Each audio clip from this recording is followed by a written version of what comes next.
They're all saying they want to get back together, but Christine has made it clear to me now that she would rather be with Aspen and Mitch and Tony and McKelty than with me.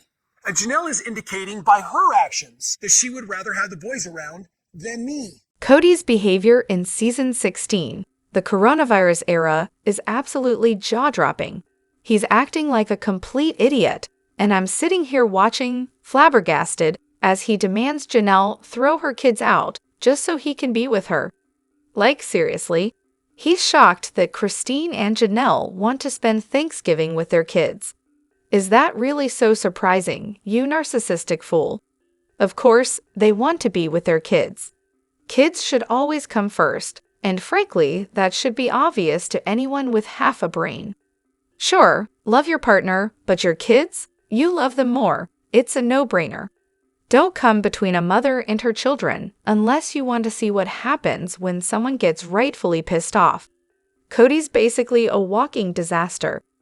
It's like Janelle tried so hard to tiptoe around his fragile ego, but eventually, the whole thing just became completely unsustainable. In a monogamous relationship, most women would choose their kids over their partner, and that's pretty much the baseline, right? Not even a question. Sure, some might not, but most definitely do. So how on earth could Kody, of all people, seriously think that a wife who, at best, gets 25% of his time would choose him over her own children? Like, buddy, come on. But let's not kid ourselves. We all know the real deal.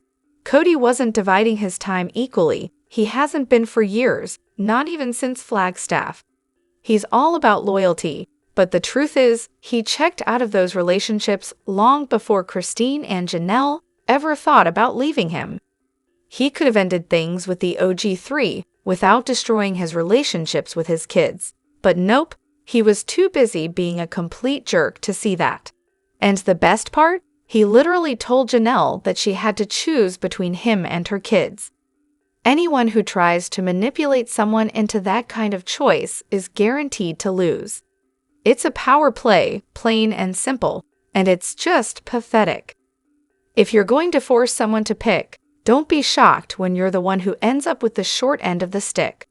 But of course, Kody's too wrapped up in his own delusions to ever imagine losing. We've got so much to dive into today, so let's not waste any time. Let's jump straight into it. Hey everyone, what's up? It's Elena here, and welcome back to my channel Reality Nexus X. Janelle and Christine's very different marriages to Kody. Janelle waltzed into Kody's life as a total powerhouse. This woman was a straight-up baddie. She'd seen the world, had been through a failed marriage, and by the time she walked down the aisle with him, she knew exactly what she wanted. She wasn't just jumping on board with his lifestyle, she was all in. She was into the whole conversion to his faith thing, yes, but it was more than that. She was a partner in every sense. Intellectually, physically, Kody didn't dare take her independence away. She was on the team, but still very much her own person. Now the others, not so much, especially Christine. When Christine entered the scene, she wasn't just joining the family, she was practically absorbing all the family's negative energy. But did she let it bring her down? Oh no, she turned it into joy. Sure, it wasn't always the real kind of joy, but hey, it smoothed over the chaos enough so that Kody didn't have to do anything. Christine took on that underdog role because, let's face it, it balanced out the dysfunction. But when Robyn came into the picture, Christine was done with that nonsense. It got too heavy for her, and of course, Kody didn't appreciate that. He accused her of changing because he needed someone to fill the basement wife role, the one who takes the emotional beatings so he doesn't have to. Also, let's talk about that chubby Christine devouring food in the backseat description that made it into the book. I'm still mad about it. Like, seriously? How classy. Kody really thought that was a gem to include. What a tool. But let's not forget the most important detail. Kody never actually did the work a polygamist husband is supposed to do. If Christine hadn't come along, none of those kids would even exist. He really missed out when he lost Janelle and Christine. They were the ones holding the family together. That's why everyone says that Christine leaving destroyed the family, because she was the heart and Janelle was the brains. Those two were the glue. Once they were gone, well, good luck with that. Kody wanted to marry Janelle, but he had to marry Christine. There's the key difference. He wasn't about to let his societal duties go unfulfilled, especially when Christine, who grew up in a community with a lot of societal pressure, was basically saying, "Nope, I'm waiting for Kody, and no one else will do." That definitely created a lot of expectations that he couldn't just ignore. And don't even get me started on how no one can blame Christine for the way she acts now. She grew up in a cult, married a guy who felt totally okay trash-talking her in public, and then thought it was perfectly fine to immortalize it in writing. She had never known real love. She was treated like she didn't matter, and now, at over 50, she's finally getting the attention and affection she deserves. Can you blame her for soaking it all in? But really, Christine makes Kody feel like a total imposter. She's everything he pretends to be: tall, extroverted, a natural leader. Kody has been trying to play the part of the strong leader for years, but Christine is the real deal, and she doesn't even care what anyone thinks.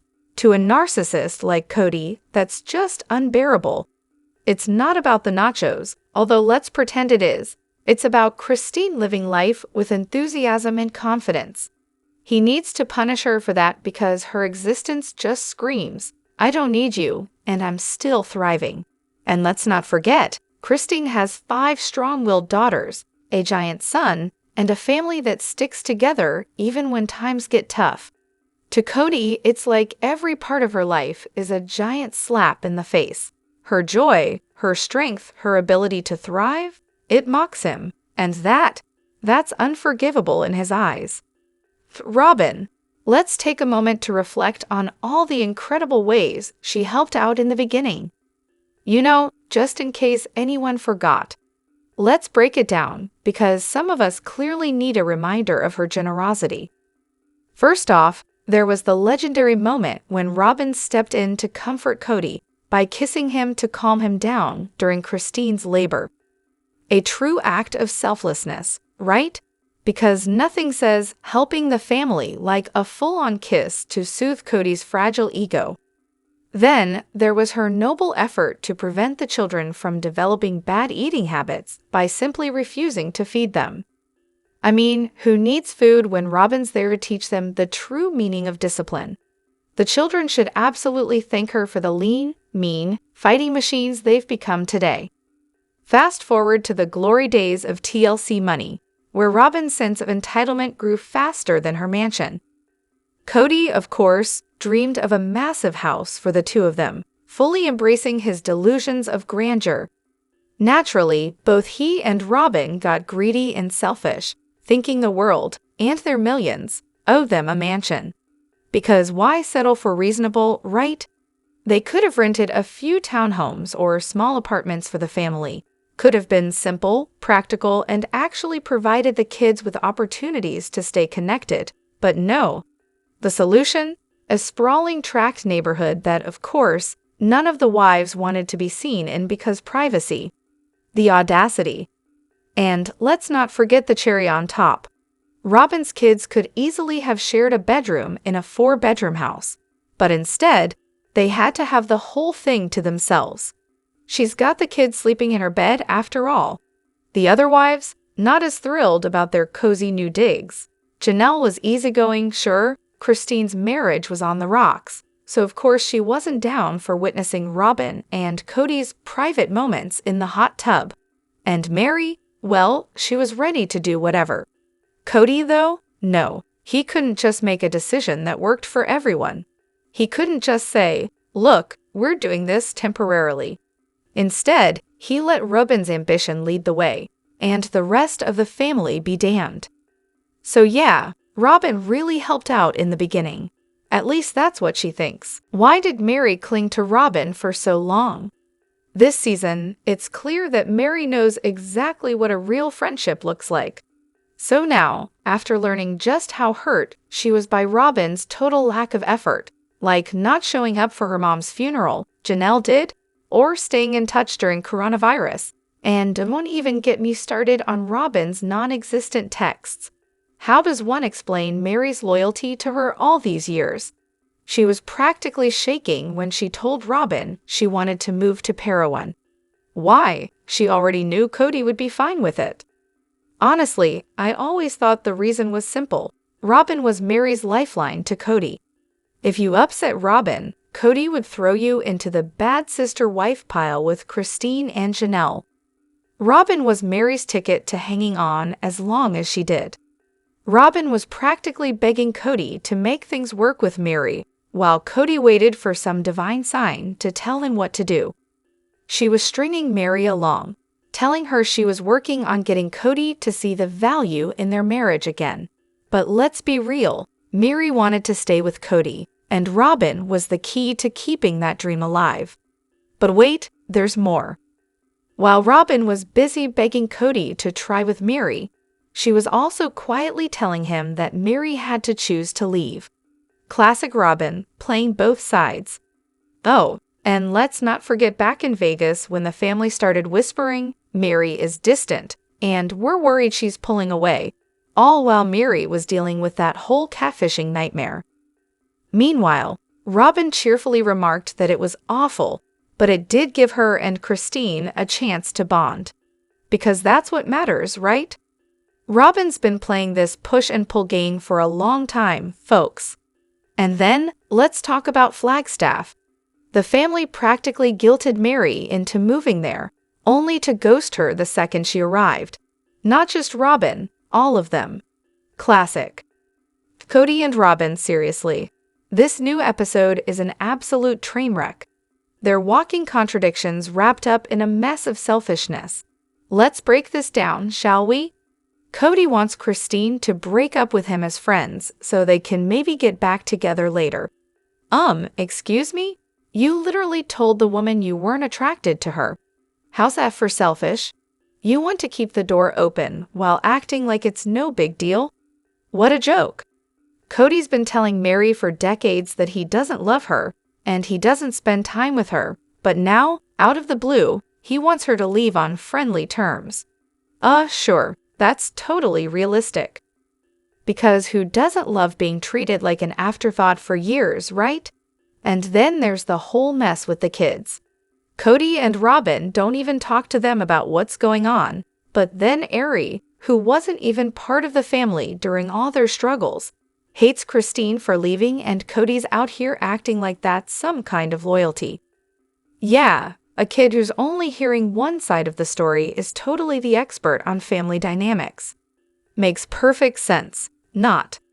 Robyn and Kody are so wrapped up in their love story that they can't even see how it's tearing the entire family apart.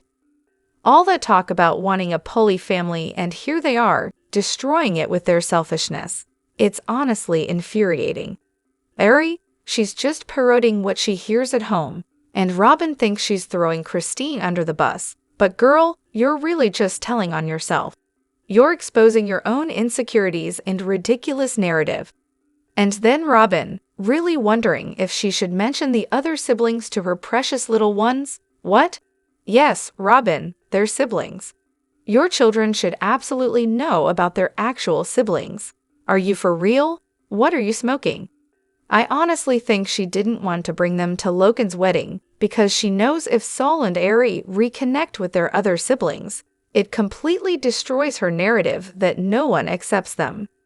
She's trying to paint herself as the victim, and the truth would shatter that fantasy. She's awful. Just all around terrible. So why did Kody need to divorce Mary to adopt Robyn's kids? Honestly, I've never quite understood why that was a requirement. I mean, can't you adopt kids regardless of your marital status? Well, Kody was essentially done with Mary the minute he met Robyn. In fact, Robyn made him swear before they even got married that he wouldn't stay with Mary if he wasn't in love with her. The divorce, though, wasn't really about love. It was all about logistics. They needed Mary around for the show and the money, so they set up the divorce to make it easier to adopt Robyn's kids without all the messy, I don't love you anymore drama. It also helped that Mary, legally speaking, would be less likely to demand her fair share of the property and assets in that scenario. Kody and Robyn wanted to keep all the cash, which is why they moved everything to Coyote Pass, and then proceeded to do absolutely nothing with it. Classic. In fact, Janelle even admitted at one point that she liked having Mary as the legal wife because she thought Mary would be fair if anything happened to Kody. She basically implied that she didn't trust Robyn to do the same. I mean, what does that tell you? Then, just this week, on a live stream, Kody mentioned that he couldn't legally adopt Robyn's kids while still married to someone else. But here's the kicker. He didn't need to be married to Robyn to adopt them. So, let's just say the legal mumbo-jumbo is a bit murky here. Maybe we need an adoption expert to explain this whole thing. But honestly, at the end of the day, I don't buy any of it. I think Kody just wanted to create a family with Robyn and didn't really care about Mary anymore. So yeah, the divorce, it was just a convenient way to make everything easier for them. I'm seriously at my breaking point with Christine's constant "when I got married to Kody" saga. When I got married to Kody, we didn't have a reception. When I got married to Kody, there was no cake. When I got married to Kody, we had a tiny dinner and called it a day. When I got married to Kody, my mom made my wedding dress, but surprise, she wasn't allowed to come. Oh, and don't forget the ever-popular "when I got married to Kody." If I have to hear that line one more time, I swear I'll lose it. I'm beyond exhausted with production constantly nudging her to rehash her wedding to Kody. We get it, Christine. It was low-key, no frills, and you wore something that looked like a satin potato sack. Can we move on now? Last week, I actually felt sorry for David. The poor guy was stuck at his cake tasting, trying to enjoy it, while his fiancée goes on and on about her disaster of a wedding day with her ex-husband. It was painful to watch. And don't even get me started on Christine's recent obsession with those asymmetric dresses. I'm not saying she should dress her age, she can wear whatever she wants, but those things look cheap and tacky. Like, was she shopping in the "I'm trying too hard" section? Honestly, production is just doing its job. They're gonna milk these wedding comparisons for all they're worth. The whole season is built on Kody's failures, his hypocrisy, his blatant favoritism, Robyn's never-ending sob story, and the OG wives moving on. It's kind of the only storyline they have left. But if we're being real, Christine's comparison isn't totally off. Her wedding to Kody wasn't what she wanted. She wanted a big grand affair, and it fits her personality. I'm actually glad she's getting a chance to experience that now, with a man who actually deserves her. I joked about how Kody calls all the kids his kids, or their mother's kids. Yeah, even Robyn's. And let's be real, the way he talks makes it clear that he doesn't exactly consider Robyn's family unit, well, family. Case in point, he didn't even count their Thanksgiving as a family Thanksgiving, since it was just him, Robyn, her kids, and Mary. I mean, come on, it's basically a barely functional dinner party, right? So I poked fun at how, based on his words, he seems to think that Robyn's family isn't really family. Then he went on to accuse Janelle of cutting him off by hanging with Christine's family at an errand. I mean, I was mostly kidding, but the guy really seemed to mean it. Well, last night's episode confirmed it. He doubled down. Kody really doesn't see Robyn's family as part of his own.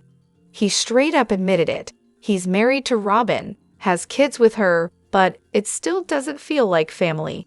And I'm sitting here wondering if they just awkwardly cut that scene, or if he truly feels that way. Look, I get what you're saying, and I agree with your take on his words. Kody had almost 15 years with his OG family before Robyn came along. And let's be real, Robyn is not exactly on the same page with the Browns when it comes to values and moral codes. When everyone else was around, those differences didn't stand out as much, and he still had that comfy family feeling. But now?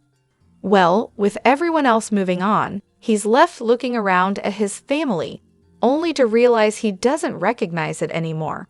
He sees a wife who's, let's say, not exactly balancing him out. 3 stepkids with whom he has a, let's call it complicated relationship, debt piling up, and the sad realization that Robyn alone just isn't going to make him happy. Meanwhile, everyone else seems to be thriving, moving forward, and well, not stuck in his bizarre little family drama. Let me know what you think in the comments. Don't forget to hit that like button and subscribe to my channel. I'll see you in the next video. Take care and much love to you all.